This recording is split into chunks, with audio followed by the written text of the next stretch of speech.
रमीज राजा साहब अपनी बदतमीजी से बाज नहीं आ रहे। ये उन क्रिकेटर्स में से हैं जो पाकिस्तान की इस जीत से बहुत नाराज हैं। जैसे कि तनवीर अहमद के बारे में बात किया था, जो कि खुद बाबर से पैसे लेकर एंटी पाकिस्तान बातें भी करता है, टीम के खिलाफ भी बातें करता है। और रमीज राजा उससे भी ज्यादा गिरे हुए आदमी हैं, जिनको कोई मतलब नहीं है कंट्री से, जो सिर्फ अपना प्रॉफिट देखते हैं। रमीज राजा ने पाकिस्तान के कैप्टन को सीरीज जीतने के बाद इंसल्ट किया है, मॉक किया है, जिसके कारण पूरा पाकिस्तान उनको गालियां बक रहा है। आप ये वीडियो क्लिप देखिए और बताइए कि क्या किसी करंट कैप्टन को इस तरीके से इंटरव्यू के दौरान ह्यूमिलिएट करना सही है। आप एक बार ये वीडियो देखिए और फिर इस वीडियो के बारे में बात करते हैं। दो चीजें अब आपको जिसके ऊपर नजर रहेगी, एक तो आप सेविंग कंडीशंस पे आप कैसे खेलेंगे, और दूसरा ये कि ये वन ऑफ है। Personally for you, even as a captain, you must be extremely relieved because there were 6 losses in a row and it's very easy to ये कैसे अचीव किया? 6 losses in a row. Yeah, it's very easy to get into मतलब a hole. कोशिश करके भी जो है ना, ये आपने रमीज भाई वो बस we needed this win, the nation needed this win and I'm really happy कि तुम्हारा भी होना है शान। ये जो है ना, ये जो शॉट है, इस पे कंट्रोल होगा या नहीं? होगा रमीज भाई, होगा। ये है। तो देखा आपने, वो कैप्टन से पूछ रहे हैं कि 6 टेस्ट मैच आपने कैसे हारा, स्वीप शॉट आप खेल पाएंगे कि नहीं, कंट्रोल कर पाएंगे कि नहीं।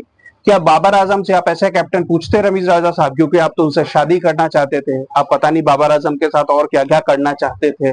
लेकिन एक बात बताइए मेरे को कि अगर पाकिस्तान का एक करंट कैप्टन इतने सालों बाद एक टेस्ट सीरीज जीत के आया है, तो मुझे ये बताइए कि आपने बाबर आजम से पूछा कि वो एक सीरीज में 8 टेस्ट मैच में एक भी कैसे नहीं जीत पाए? क्योंकि 2022 सीजन में 3 test match Australia, 3 test match England और 2 टेस्ट मैच न्यूजीलैंड के साथ हुए थे, जिसमें से पाकिस्तान एक टेस्ट मैच भी नहीं जीत पाया था।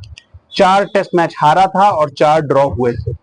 तो मैं ये जानना चाहता हूं कि रमीज राजा साहब जो उस टाइम पे चेयरमैन थे, जो पहले तो बाबर के सपोर्ट में थे और बाद में उन्होंने कहा कि मैं तो इस तरीके के पिचेस के खराब था, मैं तो फ्रस्ट्रेटेड था कि बाबर आजम ऐसी पिचेस क्यों बनवा रहा है। तो आपने बाबर आजम से पूछा कि ये 8 टेस्ट मैचेस में ऐसी पिच क्यों बनवाई है बाबर आजम? ये 2-3 टेस्ट मैच के बाद आपको समझ नहीं आया कि ये पिचेस सही नहीं है? पूरे 8 टेस्ट मैच खेलने के बाद आपको समझ में आया? उसके बाद भी कहां समझ में आया? उसके बाद भी तो ऐसी ही पिचेस थी, बांग्लादेश से हारे आप, इंग्लैंड से पहला मैच हारे, तब जाके आपको समझ में आई। तो ये तो आपने पूछा नहीं।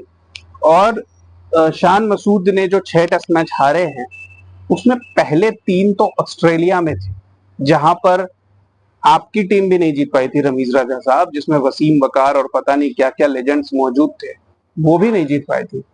तो आप कैसे उम्मीद करते हो कि बॉब्जी द किंग और ये सारे प्लेयर जीतेंगे? बॉब्जी द किंग वहां पर 126 रन बना के आए थे 6 इनिंग में, तो कैसे जीतेंगे आप ऑस्ट्रेलिया में टेस्ट मैच? ये आपने नहीं सोचा रमीज राजा? आप जो क्वेश्चन कर रहे हो, आप एक तरीके से पाकिस्तान की 2-0 विक्ट्री, ये जो 2-1 सीरीज विक्ट्री हुई है, आप उसको क्वेश्चन कर रहे हो। आप बोल रहे हो कि ये वन ऑफ नहीं होना चाहिए। मुझे ये बताइए आप शान मसूद साहब कि आप सीमिंग कंडीशंस में कैसे खेलेंगे? हो सकता है कि पाकिस्तान सीमिंग कंडीशंस में हार जाए, नो बिग डील, लेकिन वो तो वैसे भी हार रहा था। प्रॉब्लम ये थी कि वो होम में भी हार रहे थे और अवे भी हार रहे थे। अब एटलीस्ट होम में जीतना तो शुरू किया है, नहीं तो होम में तो आप बांग्लादेश से भी हारने की नौबत पे आ गए थे, उसके पहले भी आप हार रहे थे।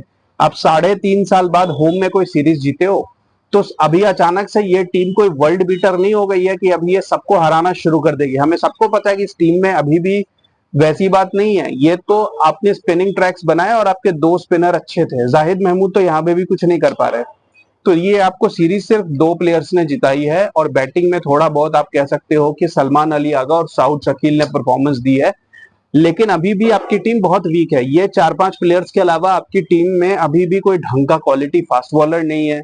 आपको अगर स्विमिंग कंडीशंस में जीतना है तो शाहीन शाह अफरीदी की 130 की बॉल जो स्विंग नहीं करती, उससे आप जीत पाओगे? नहीं जीत पाओगे ना। हसन अली तो भारी है, नसीम शाह की स्विंग जा चुकी है, पेस भी रिड्यूस हो चुका है, हारिस राउफ टेस्ट क्रिकेट खेलते नहीं, तो स्विमिंग कंडीशंस में जीतने के लिए फास्ट बॉलर्स भी तो चाहिए रमीज राजा साहब। तो बॉब्जी द किंग ने क्यों नहीं रेडी करके दिया? प्रीवियस कैप्टन से भी तो क्वेश्चन होना चाहिए। और अभी शान मसूद ने सिर्फ 6 टेस्ट मैचेस कैप्टनसी की है, उसमें आप एक सीरीज जीत गए हो। तो ये जो क्वेश्चन है, ये जो मॉकिंग आप कैप्टन की कर रहे हो, इससे साफ साफ दिख रहा है कि बाबर आजम जो कैप्टन नहीं है, ये बात आपको हर्ट कर रही है।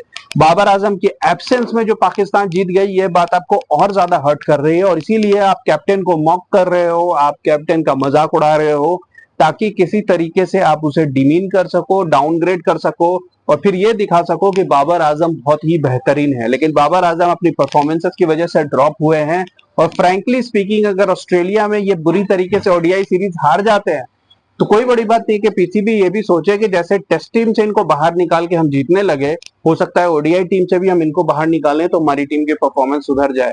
तो बॉब्जी द किंग के भी दिन चंद बचे हैं अगर वो अपनी परफॉर्मेंस और फिटनेस पे काम नहीं करते, रादर देन ये पीआर एजेंट जैसे रमीज राजा और तनवीर अहमद जो ना पाकिस्तान के हैं ना इंडिया के हैं ना किसी के हैं, ये बाबर आजम से शादी करना चाहते हैं। तो आप समझ सकते हो कि इनका दिमाग और बाकी चीजें कैसी हैं।